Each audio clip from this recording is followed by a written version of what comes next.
Мысырдан шығу 22 тарау.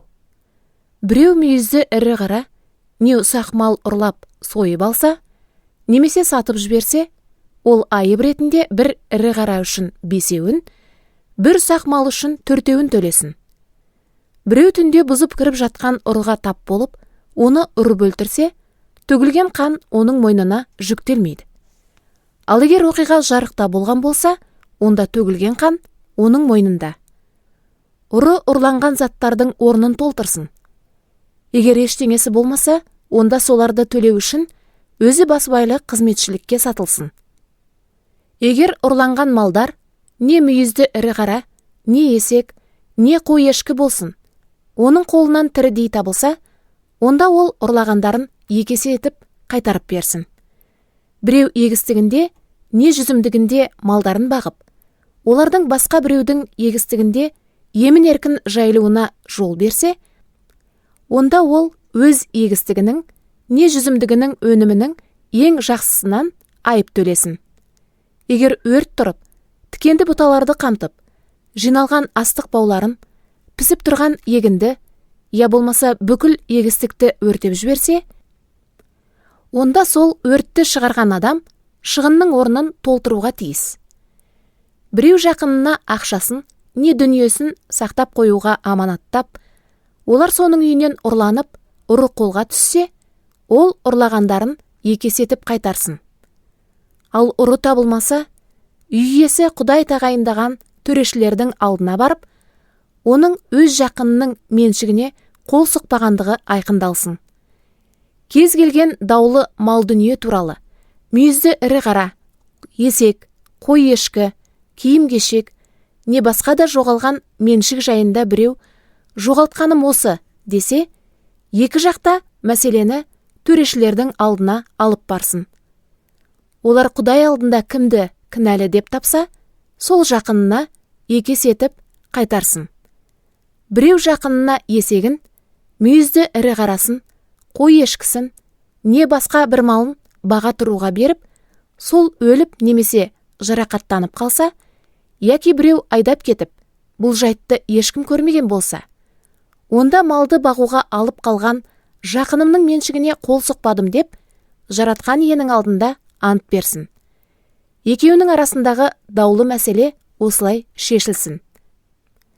Мал иесі мұны қабылдап, анау ештеңе төлемесін. Алайда мал қорадан ұрланса, иесіне құны төленсін. Егер жыртқыш аң-құсқа таланса, онда бағушы өлімтігін дәлел ретінде көрсетіп, ол үшін ештеңе төлемейді. Біреу жақынының малын пайдалана тұруға сұрап алып, иесі жоқ кезде мал жарақаттанып, не өліп қалса, оны алған адам құнын төлесін. Бұл жағдай мал иесінің көз алдында болса, онда малдың құны төленбейді. Ал егер мал пайдалана тұруға жалға алынса, онда жалдама ақысы төленген шығынның орнын толтырады. Біреу ешкімге айттырылмаған пәк қызды еліктіріп, онымен жақындасса, сол қалың малын төлеп, қызға үйленсін.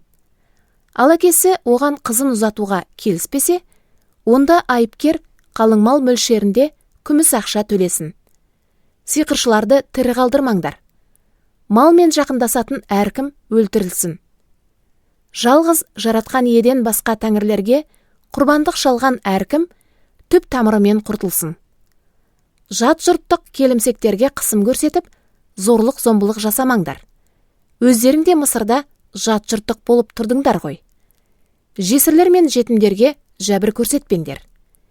Егер олар сендерден жәбір көргендіктен маған жалбарынып сыйынса, мен, жаратқан ие, олардың зарларына құлақ салып, қаһарыма мініп, сендерді семсермен өлтіртемін.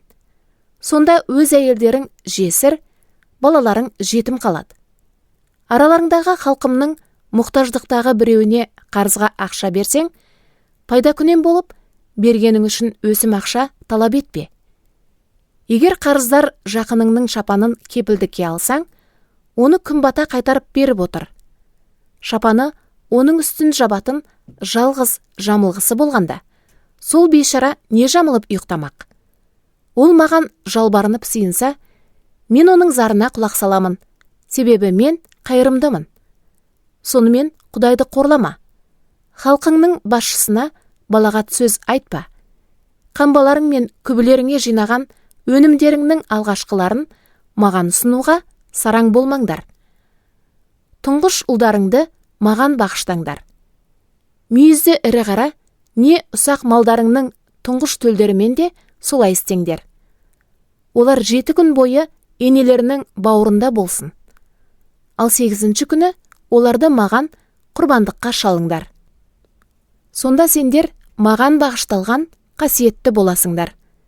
Далада таланған хайуанның етін жемей, итке тастаңдар.